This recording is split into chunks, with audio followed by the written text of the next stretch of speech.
What's going on? What's going on, family? So we live from Addis Ababa in Ethiopia. I'm here with my brother, my fraternity brother, Miles. I'll let him introduce himself, and then we'll just kind of dive into this first Q&A. All right, all right. First and foremost, I just want to say thank you to Brother Rob for having me here on his platform to be able to talk, about my experiences and just kind of my journey that kind of brought me here. So, introducing myself, I would consider myself a young Pan-Africanist, and I really have been chasing Pan-Africanism for the last 6 or 7 years, from living in Ghana, from living in Brazil, spending time in Turkey and Senegal. It really has now landed me in Ethiopia, a land that was never colonized and a land that has an ancient and robust history that really connects all African people in the world back to our glorious past. Sounds good, man. So what regions of Ethiopia have you been to? So I haven't been to too many places. So I was actually, when I teach English, I'm based outside of Addis Ababa, and so that's the Oromia region. And so I've lived there for about 6 or 7 months now. And then, in addition to that, I also have been to Bahidar. So Bahidar is where the source of the Nile is, Lake Tana. And that's a really interesting place because Lake Tana, that's the Amhara region, and what you'll find is that there's actually monasteries on the islands in the lake. And this isn't like a little tiny lake, it's a huge, massive lake, and a lot of that water, when it rushes up, is the water that feeds into the White Nile, combining the Blue Nile and the White Nile, feeding, going up, towards Egypt and whatnot. And so it was really cool to be able to kind of go to the source, and a lot of people don't associate Ethiopia with Kemet and mummies of that nature, but when you go to the monasteries, they actually have their kings, their emperors, saints, and whatnot that are mummified. And so it kind of just shows you this, like, how do I say, this Nile River Valley civilization. It comes down further than Kemet. It comes down through Kemet, into Nubia, Sudan, and into Ethiopia. And really, if you do the studying and research, you find that a lot of Kemetic Egyptian civilization actually flows up from Ethiopia, and Ethiopia is really like the root of a lot of African civilization. So that was a cool experience. Oh, no doubt, man, no doubt. I know a lot of people, they don't really know that the current, outline of Ethiopia was bigger than what it is today. And when I went to church and, speaking to one of my tour guides, he said, Ethiopia expanded towards parts of Libya, west, south. It was a bigger region. So, today certain parts of Egypt, could have been, parts of Ethiopia too. Sure.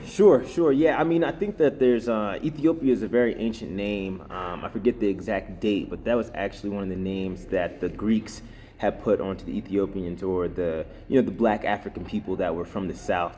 And so when they refer to them, and you break down the word, it means burnt face. And so it means the people of burnt face, but not necessarily in a derogatory way, or anything in that nature, because actually the Greeks, they wrote very highly of the Ethiopians. They wrote very positively of the Ethiopians, how close they were to God. They called, Punt the land of the God, or some people can kind of consider, as the greater Ethiopia, as you're talking about. So there's kind of two things that were going on. You have considering anything that was kind of southern Africa or to the south of like that Mediterranean area as Ethiopia, and then you also had that ancient name that came from the Greeks, as Ethiopia as well. So it's a puzzle. It really is a puzzle, because Ethiopia is really an ancient place, and we're talking about the origins of mankind. There's a lot of information, and there's a lot to really sift through to get a core understanding of exactly where you are. So it's a beautiful puzzle, though. So, what are some of the artifacts that you can find in Ethiopia? I know some things you mentioned, like fragments of the cross of Christ, Yes. the Ark of the Covenant, and even biblical text. What type of things that's in Ethiopia that isn't in any other place in the world? Yeah, I mean, Ethiopia has a lot. To be completely honest. Now from kind of I guess if you look at the kingdom of Aksum, which is now kind of modern day Eritrea, and then past that into like the Tigray region. That's where you kind of had one of the central cores of the Ethiopian state.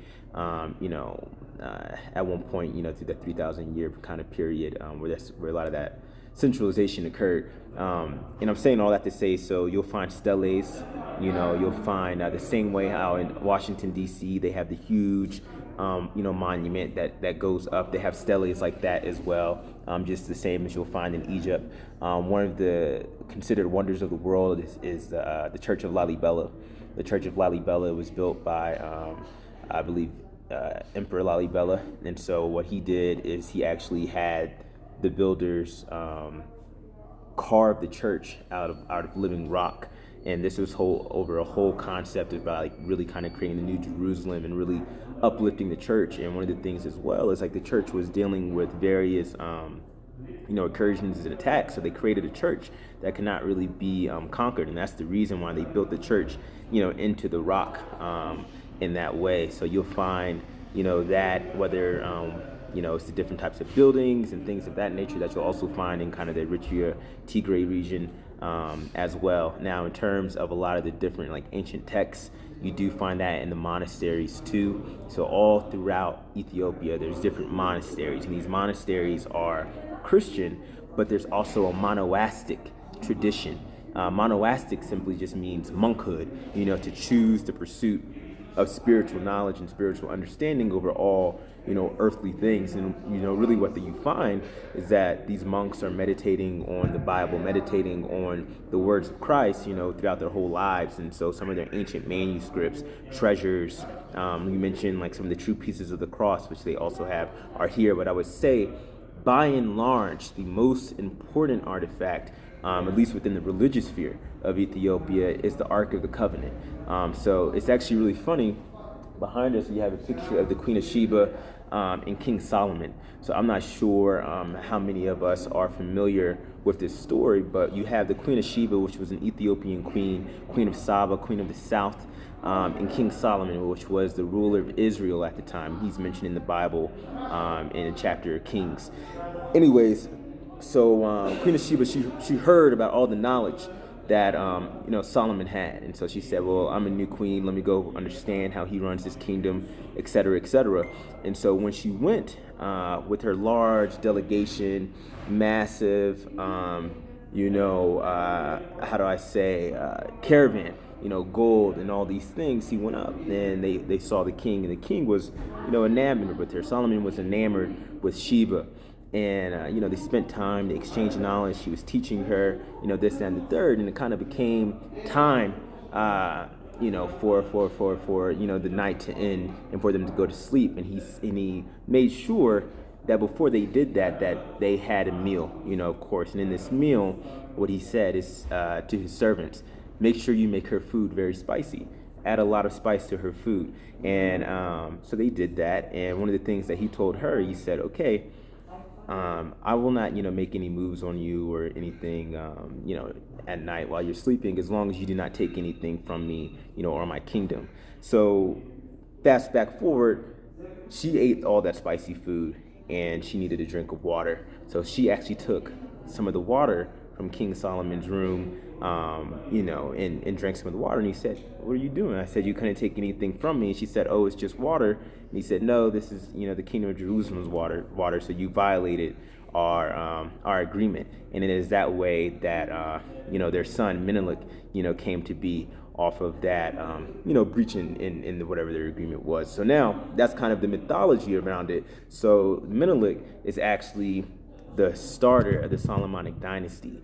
And so Menelik was born in Ethiopia, but he was given a signet from King Solomon that when he came of age to go see King Solomon, to kind of say like, okay, I'm your son, this, that, and third.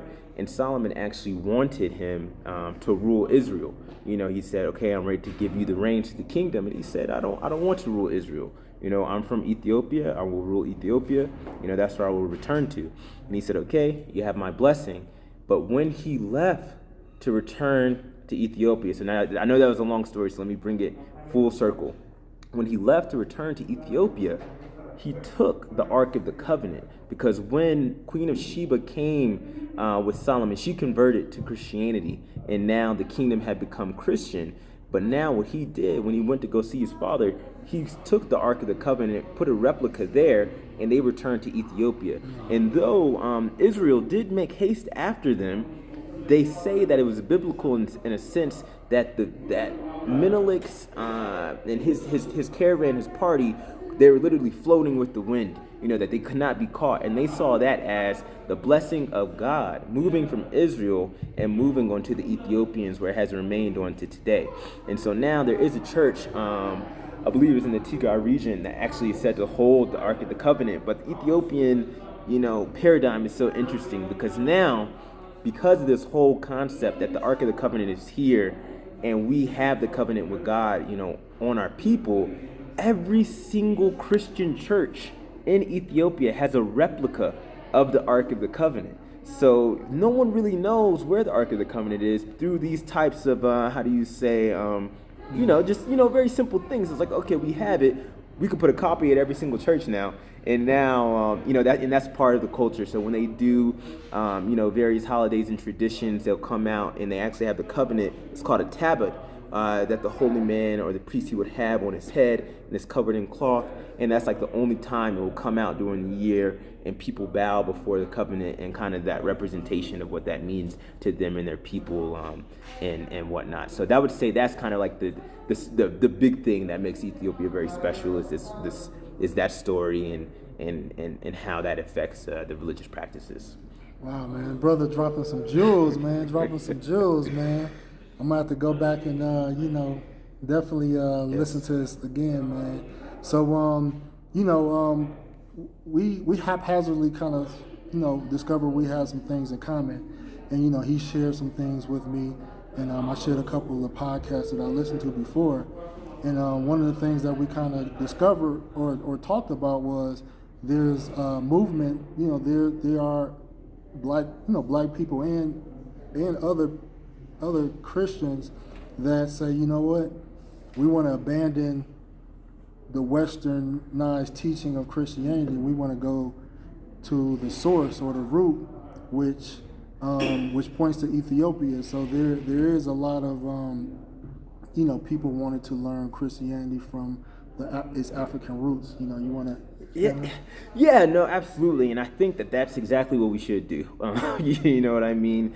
The difference between Christianity in Ethiopia and the rest of the world, but the rest of the black nations and black people, is that Ethiopians accepted Christianity. It was not forced upon them through an enslavement or a colonial process. So their entire understanding of Christianity as it relates to them is from themselves and an expression of themselves and their own kind of indigenous interpretations as that relates. So don't forget that it is argued that Ethiopia is the first Christian state in the world. The others will say that it was Armenia, but there's arguments for both sides about which one was the official first Christian state. But if we go with kind of the Afrocentric, perspective, we can say Ethiopia was the first Christian state, in the world, to satisfy like kind of our timeline. So now, knowing that, that kind of blows the top off of this whole, Christianity is a white man's religion, Christianity is a conqueror's religion, because if you actually look at the ancient images of Christians in Ethiopia, you have the Black Christ, you have the Black, Mary, you have the Black saints, they actually call Jesus Christos, you have the Mariam, these are all very much things that are very, how will I say, embedded, by and large. They're embedded, and this is foundational. This isn't just someone saying, oh, I want Christ to look black. No, these are the original images that people created that are coming from, some of the first Christians in the world. And you can't understate the geopolitical position of Ethiopia either historically. I mean, like, you're looking at having access to the Red Sea. Moses split the Red Sea. So that's very different when we're talking about Moses and the Red Sea, when the Red Sea is right here, so like the understanding of the biblical stories is very different. When they talk about everything that's going on in the Levant, Jerusalem, going on in Rome, you have the Nile River. The Nile River is an information highway. Nothing, and like I was saying before, I had visited Lake Tana, the source of the Nile. Nothing was going on in the Mediterranean, in the Levant, that Ethiopians weren't aware of. If you really study the history, you'll see their diplomatic relations at the Vatican, their diplomatic relations in Jerusalem. Ethiopia, even one time, sent an army to go try to free Jerusalem as well through a crusade. And this is history that we don't learn about. Black armies and black emperors, participating in the crusades, but that's where we were at. We were in the center of a lot of those things that are going on. And in the same way how they tried to separate Kemet in ancient Egypt from African civilization, they try to do the same thing with Ethiopia. And so just be aware of that as you begin to do your research about some of the neo-colonial perspectives that you may run across as well. Yeah, actually, when I went to the Ethiopian Orthodox Church here, the headquarters, and I was looking at some of the historic paintings and things like that. And like Brother Miles mentioned, I did see black images of Christ, of Mary, and of other religious figures. And what was explained to me was that the paintings that I saw of melanated religious figures, those were paintings of the 14th century. It was mentioned that that's when Ethiopia started to use paintings around the 14th century. He said it wasn't until the 16th century until white images were introduced, and you could kind of look at how they it's distinction in the way they like painted the eyes and nose, things of that nature, and it was some debate about the depiction of Jesus on the cross, because they had Jesus with one eye on the cross, but they said one eye is wrong and two eyes is good. So then they started painting Jesus, with two, basically with both eyes on the cross. So, it's really deep. And we talked about, is Jesus white? And I ask people here that, and some people say no, and some people say yes. There's people that actually didn't know what region Jesus was born in. Yeah. And I was kind of surprised, because you're in this country with so much history, and you don't know where region Jesus is from. And I know that you have mentioned that other leaders brought gifts. Yeah. Of paintings and whatnot. So what we put a lot of emphasis, and we uplift Ethiopia, but still it's not. They still have their battles that they fought, as well.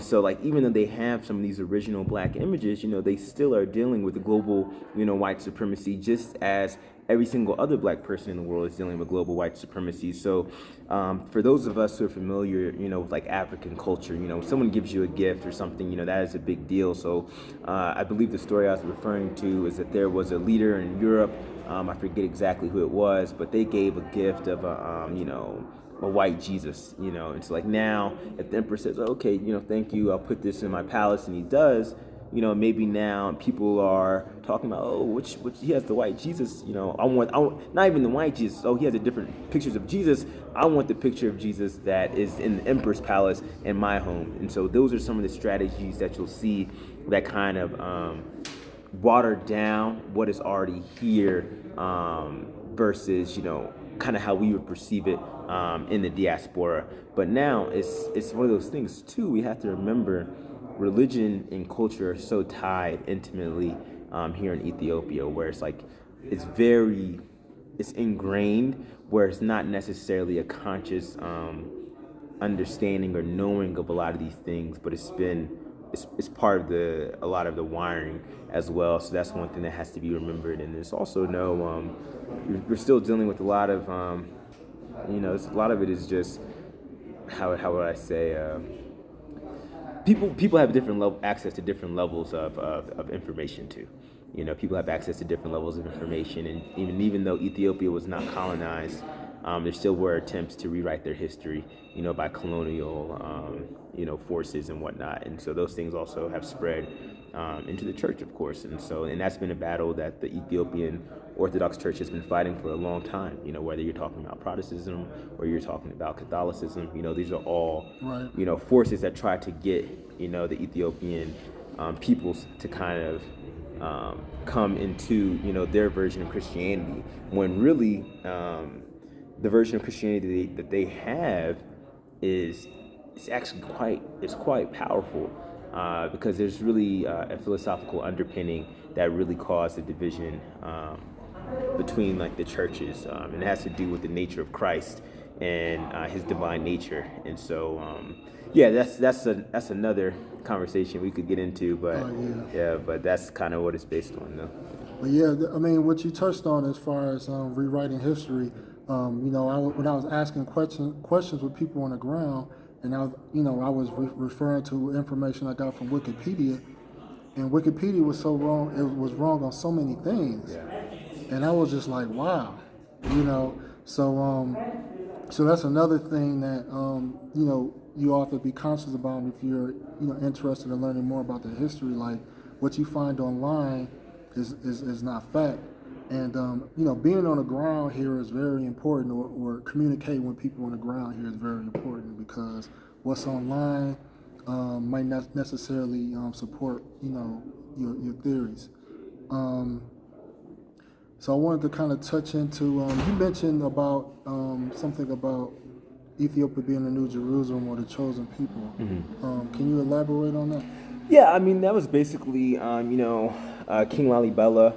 I want to say King Gazania as well. This whole concept of, the Ark of the Covenant, now being on the Ethiopian people and the Ethiopian kingdom. And so now that's the one point, is that we all know that the holders of the Ark of the Covenant are the ones who are considered the chosen people, through that frame. And so that's the one, aspect of that, how people kind of come to that conclusion. And then what I had mentioned as well, some of the different battles that were going on for Jerusalem. So like Ethiopians were so connected to Jerusalem and connected to the Jewish paradigms that when they were under attacks, often Ethiopians would try to go send envoys, go send soldiers, go send, people to kind of go help defend that from happening, because they have respect for the whole, frame that they were kind of in. And it was one battle where they just couldn't win. They couldn't win. They couldn't make it happen, and they kind of took that as like, clearly, Jerusalem is no longer the chosen people. It's moved on, on to us, and that was an interpretation. But yeah, that's one of the historical components of it. And then other people will say, well, they were never colonized. Every other black peoples and African peoples were colonized, and so it's one of those things. It depends on how you want to look at it. But I do think it's I think we're all chosen. And I think that making sure that we move in that way is important as well. But yeah, it's one of those things that's personal, subjective, and open to interpretation. Yeah, one thing someone had mentioned to me as well in regards to the churches of Lalibela, they said that the engineering and the architecture was so precise it could not have been done by Ethiopians. They had to have some Europeans help them, and and that claim has been used to kind of brainwash people too, to kind of think that the whites are the ones that kind of fade into the narrative of Jesus being white, because they refer to these white people as saints. Yeah. Yeah. And when that information get passed on, that's how you get those two different type of perspectives of Jesus and the people that came to build churches of Lalibela or other things like that. Like everything was brought from white people to here. Yeah, that's a old colonial tactic. But it is funny though. A lot of people, when you talk to them about the building of Lalibela, they say the men, they work during the day and the angels worked at night.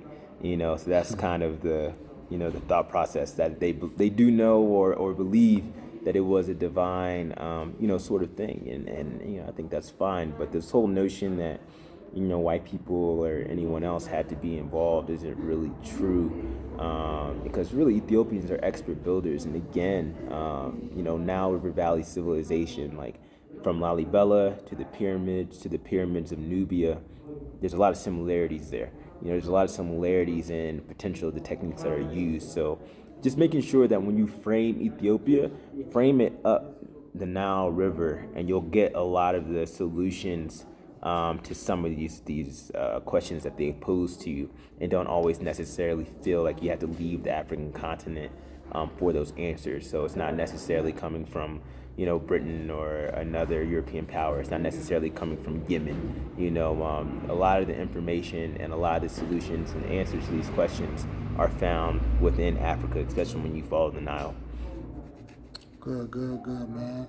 So I want to kind of close into two more talking points, man. So I want to talk about the language gaze, and then also about the original books of the Bible and gaze, and also you mentioned that there is some arguments whether gaze could be older than the Hebrew language.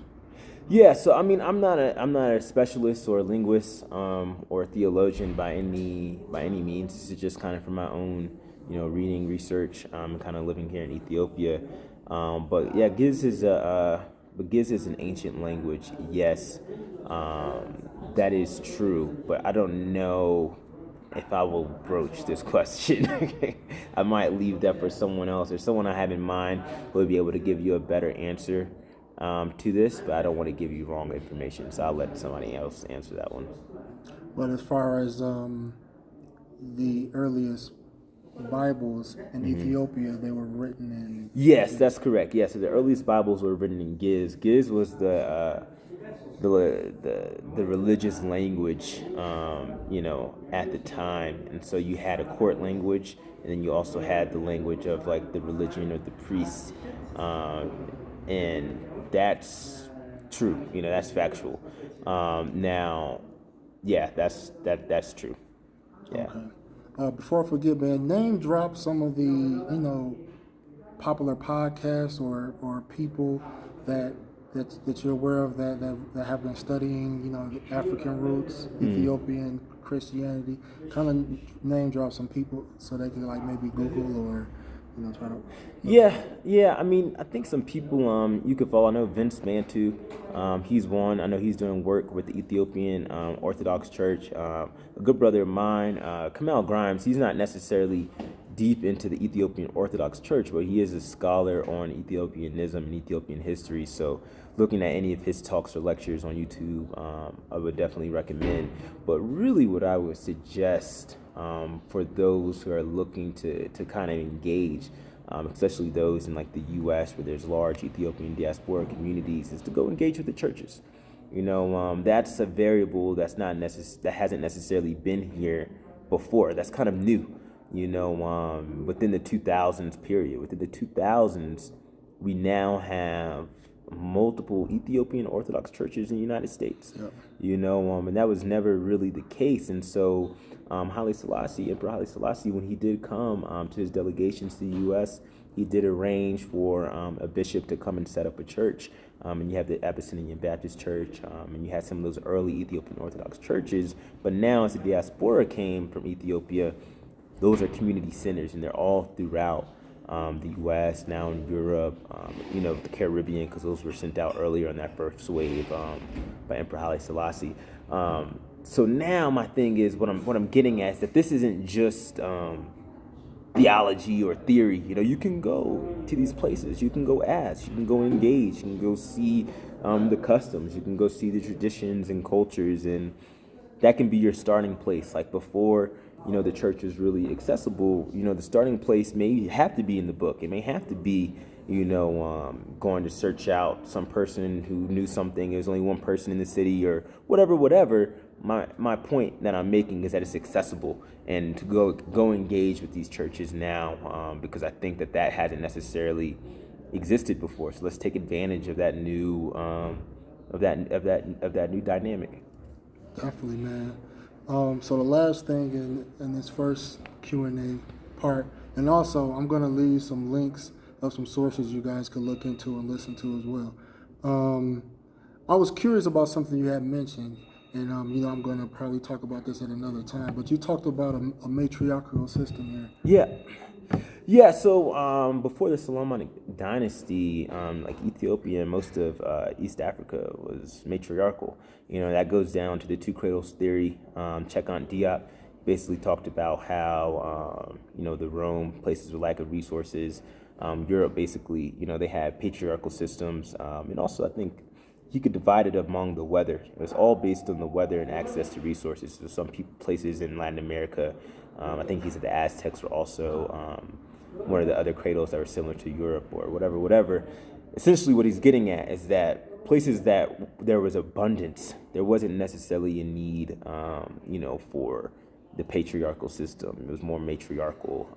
It was more about, the moral components of humanity, as opposed to if you live somewhere where there's lack of resources, survivalism is more rampant. I think they have more of a mentality of the enslavement of their women, and things of those nature. So that's kind of Cheikh Diop. And really, if you look at some of the timeline, that's really the thing too we have to remember. We're engaging with some very, very long timelines. And so something I would suggest also doing, and a good brother, a good lecturer, I forget his name. Anyways, it kind of told me, make sure that you're looking at the millennia.